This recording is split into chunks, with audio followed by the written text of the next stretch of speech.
Let me paint a quick picture for you. College student at a liberal arts school, paying through the nose for housing, and therefore stuck on a ramen noodle budget. To make matters worse, the dorm didn't even come with cable. So, I decided to get in on the antenna game. I am currently in possession of and about to test 4 digital antennas here in the South Loop of Chicago.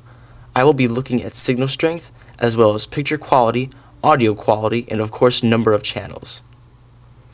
To begin with, we have HD Frequencies cable cutter. It's about 20 by 19 inches and weighs in at just over a pound, and it's great because it can be used indoors or outdoors. I had to go with indoor usage because I live in an apartment building. Setup is easy enough. The box includes the sleek and sturdy cable cutter, a 12-foot coaxial cable, an outdoor weatherproof boot for the connector, and an adhesive command hook for convenient indoor use. My TV is near a window, so I applied the hook on the wall next to it. Once you've mounted it, unwrap the coaxial cable and attach it to the connector on the antenna, and attach the other end on the connector on the back of your television. It should be labeled ANT or antenna/cable in. Set your TV input to antenna/cable in, and you may or may not instantly have channels. Either way, you're definitely going to want to do a channel scan and see what's available. To do this, click Menu on your remote, select Setup or Settings, and look for Antenna and Cable Setup, and select Auto Program, then All Channels, and wait.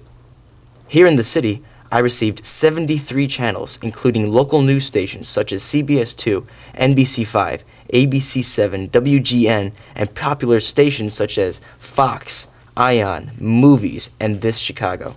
Overall, I was impressed with the clarity of the picture and audio. It was excellent, especially considering I am surrounded by tall buildings.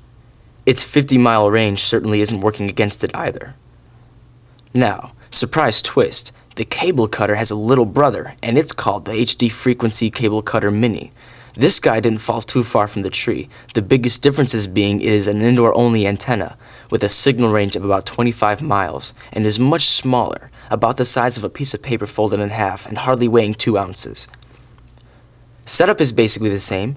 Mount it to a window or wall with the adhesive hook, and run the coaxial cable from it to the TV exactly the same as before. Not surprisingly, its general response was the same. Great picture and sound quality, strong signal strength.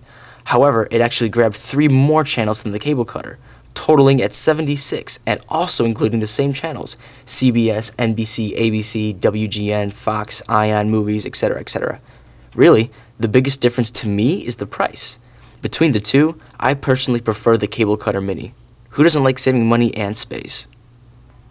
Next on the list is MOHU's Leaf 30 Indoor HD TV Antenna. As you can imagine, it's indoor only. It's also called the Leaf 30 because its signal range is 30 miles, whereas its older brother is 50. Anyways, its design is much different than the other two. Fun fact, it's actually modeled after a discrete mud flap antenna for the US military. It's paper thin, flimsy, and has a black side and a white side, either of which can be painted to match any room color. Along with the antenna, the box comes with a 10-foot coaxial cable, 4 adhesive Velcro tabs, and 4 push pins, 2 black, 2 white. For best signal, I decided to attach it to the window itself, the higher the better. Setup is basically the same as the other two, just attach it to the TV via included coaxial cable, and once I did the channel scan, I was pleasantly surprised by its performance. Not only did it grab 81 channels, but its picture and sound quality was on par with the cable cutters. As of right now, it is in a close second place in my personal opinion, the lead being the cable cutter mini for its compact size and price. Let's take a look at this last one.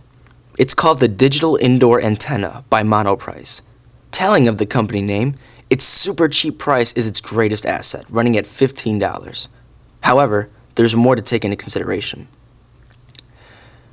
Its setup is as easy as the rest.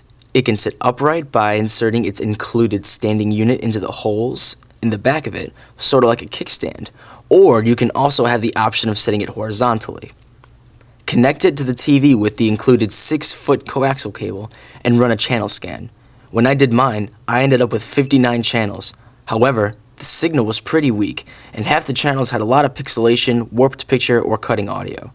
the shorter 6-foot coaxial cable versus the 10 and 12 foot from the other ones, along with the necessity of sitting on a solid surface versus being applied to a wall or window, greatly limited where I could move it for better reception. This is my least favorite antenna of the 4. In conclusion, my favorite and most recommended antenna is HD Frequency's Cable Cutter Mini. This is due mostly to its tiny, compact, and lightweight design and its affordable price. While the Leaf 30 caught several more channels, they weren't channels I necessarily cared for, and I, amongst many, am a college student with limited money and space, so it fits the bill perfectly. This concludes my antenna review, and I hope you found it helpful on your journey for channels. I wish you nothing but the best in finding that perfect antenna for you.